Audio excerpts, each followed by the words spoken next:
MP board कक्षा 12वीं वाले सभी बच्चे ध्यान दें। प्यारे विद्यार्थियों, आप सभी छात्रों का जो 17 दिसंबर रुक जाने परीक्षा के लिए आपने अप्लाई किया है, उसके लिए इतिहास विषय का पेपर आ चुका है। प्यारे विद्यार्थियों, जो पेपर मैं बता रहा हूँ ये 17 दिसंबर का पेपर है और आप सभी बच्चों की जो एग्ज़ाम है स्टार्ट हो चुकी है।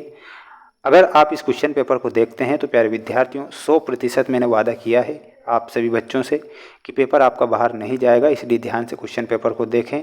रीलें आप लगातार स्क्रॉल करोगे, घंटे 1.5 घंटे तक रीलें स्क्रॉल करने से कुछ नहीं होगा। ये लास्ट ऑप्शन बचा है प्यारे विद्यार्थियों आपका पास होने का, इसलिए आपको पास ज़रूर होना है। इसके बाद आपके पास कोई ऑप्शन नहीं होगा, इसलिए सभी बच्चे पढ़ें और इन प्रश्नों को याद करें और अपनी परीक्षा में सबसे ज़्यादा अंक लेकर आ पाएँ। प्यारे विद्यार्थियों, यहाँ पर पहला प्रश्न आपसे पूछा जाएगा, 6ठी शताब्दी में सर्वाधिक शक्तिशाली जनपद कौन सा था। 6ठी शताब्दी में आपसे पूछा गया है कि सबसे शक्तिशाली जनपद बताइए। तो प्यारे बच्चों, इसमें आपको बताना है मगध सबसे शक्तिशाली जनपद था, तो यहाँ पर हमारा मगध सही उत्तर के रूप में हो जाएगा। प्यारे विद्यार्थियों, एक और महत्वपूर्ण बात मैं आपको बता देता हूँ, अगर किसी और विषय के भी पेपर आपको चाहिए तो प्यारे विद्यार्थियों आप हमें कमेंट बॉक्स में ज़रूर बता दीजिए, जिससे कि हम सभी बच्चों को वो पेपर भी उपलब्ध करा दें, जिससे कि मेरे सभी बच्चे, मेरे प्यारे विद्यार्थी पास हो जाएं और अपने जीवन में आगे बढ़ पाएँ। ठीक है, महाभारत किस भाषा में रचित है। तो प्यारे बच्चों, आप सभी जानते हैं कि महाभारत की रचना महर्षि वेद व्यास ने की थी। उन्होंने संस्कृत भाषा में इसकी रचना की थी, तो यहाँ पर आपका संस्कृत सही उत्तर हो जाएगा। जैन धर्म के 24वें तीर्थकर कौन थे। तो प्यारे विद्यार्थियों, 24वें तीर्थकर जो थे वो महावीर स्वामी जैन धर्म के 24वें तीर्थकर थे, तो यहाँ पर आपको महावीर स्वामी करेक्ट उत्तर के रूप में याद रखना है। प्यारे विद्यार्थियों, वीडियो को आपको लाइक करना है, एक मोटिवेशन हमें मिले जिससे कि हम सभी बच्चों को अच्छी चीज़ें बता सकें, इसलिए सभी छात्रों को वीडियो को लाइक करना है। प्यारे विद्यार्थियों, चैनल को भी सब्सक्राइब कर लेना है। क्यों? क्योंकि आपको मैं पेपर बताऊंगा, पेपर होने के बाद में रिज़ल्ट कब आएगा वो जानकारी भी देता रहूँगा, कैसे रिज़ल्ट डाउनलोड करना है, कैसे देखना है, सारी की सारी चीज़ें बताऊँगा, तो आपको चैनल को भी सब्सक्राइब करके रखना है। ठीक है, भक्ति आंदोलन का सूत्रपात कहाँ से हुआ था। देखिएगा, भक्ति आंदोलन का जो सूत्रपात है प्यारे विद्यार्थियों वो दक्षिण भारत से भक्ति आंदोलन का सूत्रपात होता है, तो यहाँ पर आपको दक्षिण भारत ध्यान रखना है। निम्नलिखित में से कौन दस्तकार नहीं था। तो यहाँ पर आपको लिखना है प्यारे बच्चों, बढ़ई जो होते हैं वो दस्तकार नहीं होते हैं। राइटर्स बिल्डिंग कहाँ पर स्थित है। तो इसमें आपको मद्रास लिखना है। माय डियर फ्रेंड्स, आप स्क्रीनशॉट ले लो, याद कर लो, रट लो, क्योंकि आपके पास दूसरा कोई मौका नहीं है, आपके पास ये लास्ट मौका है और लास्ट बार मैं ये पेपर बता रहा हूँ, इसलिए सभी बच्चों को पास जरूर होना है। गुप्त काल में प्रांत को क्या कहा जाता है। तो गुप्त काल में प्रांत को भक्ति भी कहा जाता था। क्या कहा जाता? जो प्रांत होते थे ना, उन्हें भुक्ति या फिर भक्ति कहते थे वहाँ पर। ठीक है, भुक्ति या फिर भक्ति। खानकाह का नियंत्रण करता था। तो प्यारे विद्यार्थियों, कौन करते थे इसका नियंत्रण? इसके नियंत्रण करने वाले थे शेख, है ना।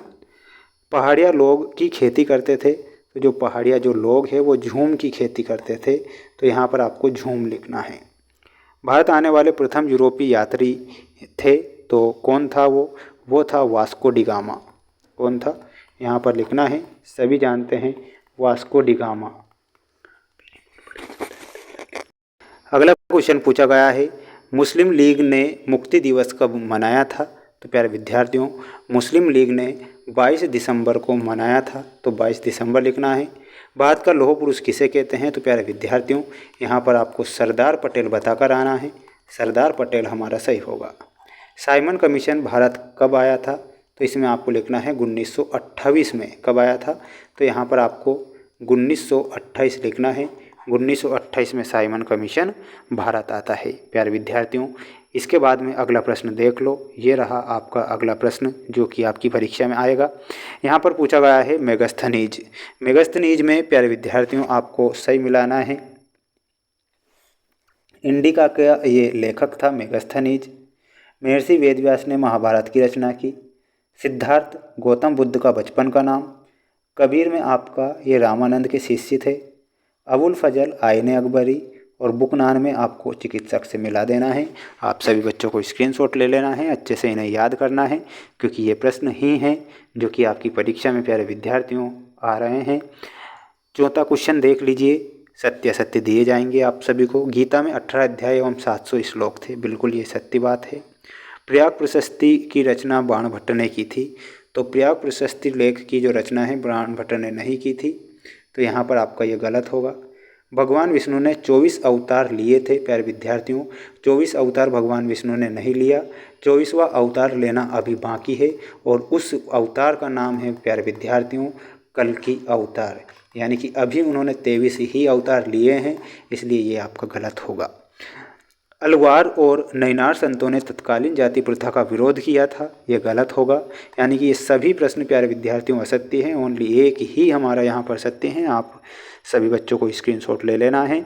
इसके बाद में अगला देखिएगा, पेपर का PDF कहाँ पर मिलेगा उसकी जानकारी बताऊँगा आपको। ब्राह्मी लिपि को पढ़ने में सबसे पहले सफलता किसने प्राप्त की थी, तो प्राप्त की थी प्यारे विद्यार्थियों जेम्स प्रिंसेप ने। किसने की थी, तो यहाँ पर जेम्स प्रिंसेप लिखना है। प्रारंभ में बम्बई कितने द्वीपों का समूह था, तो इसमें लिखना है 7। अखिल भारतीय जनगणना 1872। दामिन ए को नामक भूभाग पर किसे बसाया गया था, तो यहाँ पर बताना है पहाड़िया और संथाल जनजाति को। किसे बसाया गया था, पहाड़िया प्लस संथाल जनजाति। जलियांवाला बाग की घटना कब होती है, तो इसमें लिखना है प्यारे बच्चों 13 अप्रैल 1919 को जलियांवाला बाग हत्याकांड होता है। भारतीय संविधान कब लागू होता है, तो इसमें लिखना है 26 जनवरी 1950 को लागू हुआ था। ये आप सभी बच्चों को ध्यान रखना है। प्यारे विद्यार्थियों पेपर का PDF कहाँ पर मिलेगा, PDF की जानकारी सभी बच्चे सुनिएगा। हमारा ऐप है जिसका नाम है मेंस एजुकेशन ऐप, लिंक मैंने डिस्क्रिप्शन में दे रखी है। प्यारे विद्यार्थियों 4 सेट पेपर आपको देखने को वहाँ पर मिलेंगे। अगर चारों सेट पेपर आपने लगा लिए तो दुनिया की कोई ताकत आपको फेल नहीं कर सकती। प्यारे बच्चों चैनल को सब्सक्राइब करके रखना है। मिलते हैं नेक्स्ट वीडियो में। जय हिंद।